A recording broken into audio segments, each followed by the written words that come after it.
What's going on, family? Live and direct on the air, live and direct on the air. Y'all know the brand, y'all know the movement. Freedom is a must.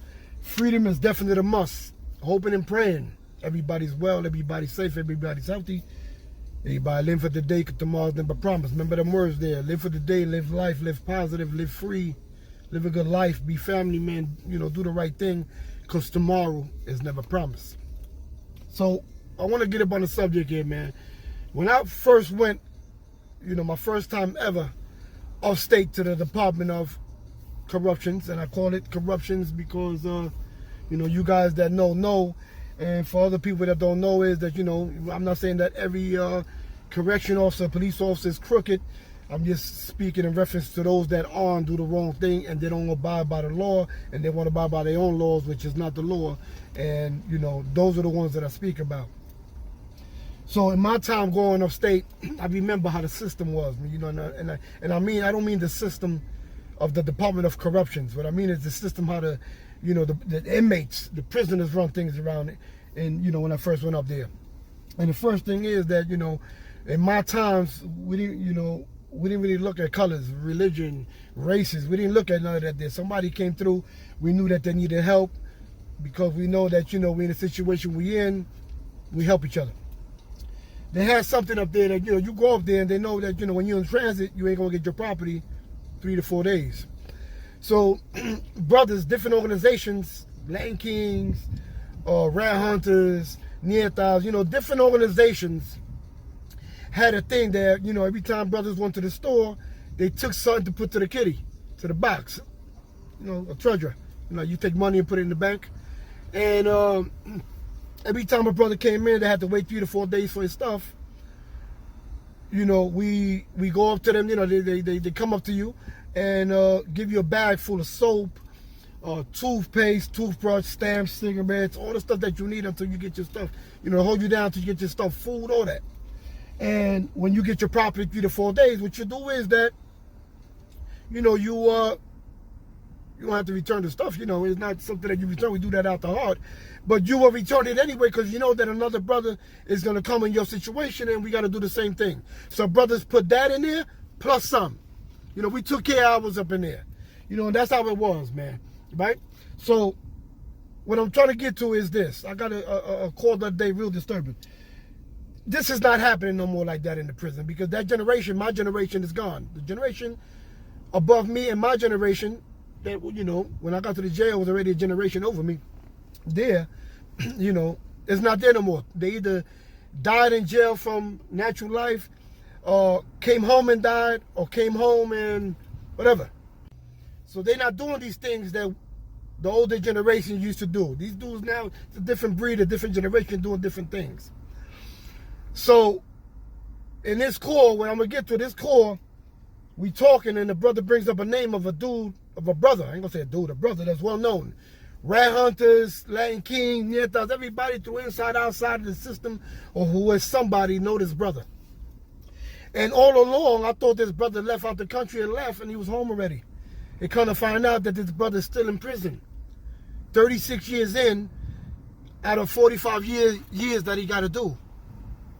And I was messed up, man, because I take care of my people. So this day, in there, whoever's in there, I got dudes in there doing hundreds of life and all that. I take care of them. This is the brother that I had to take care of from the start.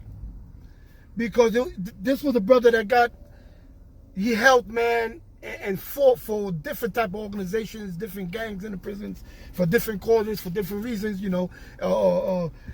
was there. He's a known dude. I'm not going to say his name there. He's going to get there when I go visit him this week. Because I'm going up there to Auburn to go visit him. And if I would have known he was still in there from the time that I came out, man, I would have been in there and supported him and helped him. So check it out. When I hear about this, I said, listen, I got to let you go, man, because now that you told me this, I got to reach out to this brother. And I reached out to him to secure his, the system that we got to write New York State into the prisons.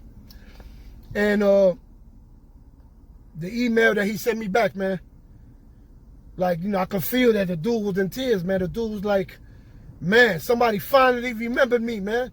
Where you guys been? What's going on, man? Like I brought him up from the dead, man, like out the grave, like, a brother that looked out for so many people. And how so many people, you know, not the ones that's dead, but they came out, ain't looked back and forgot this brother, man. So I gave him my number, and I told him to call me.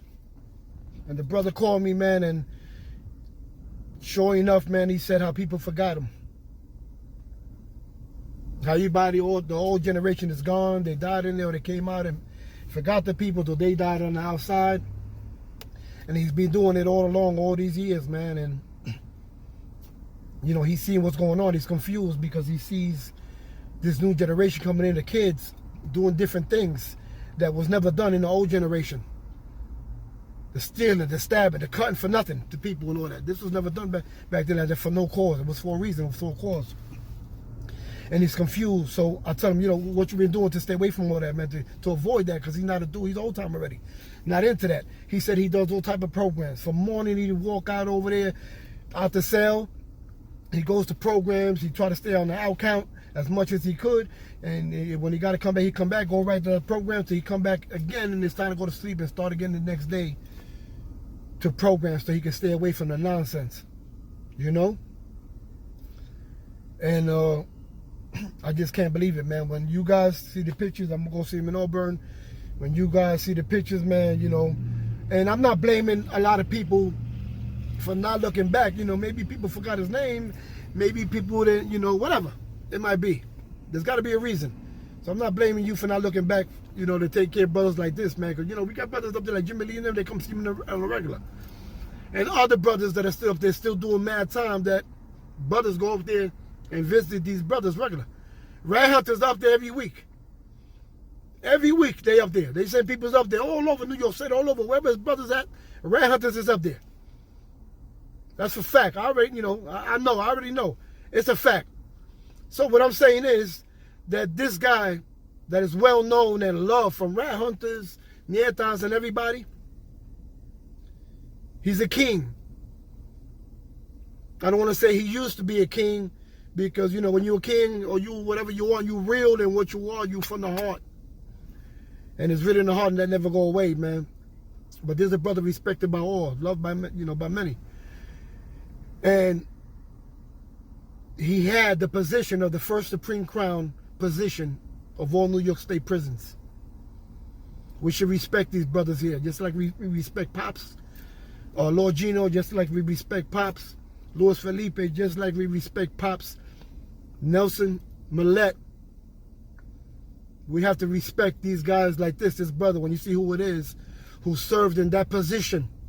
First Supreme Crown of all New York State.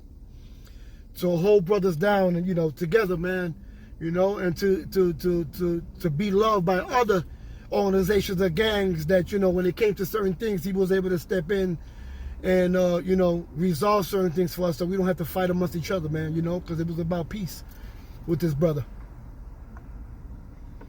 You know?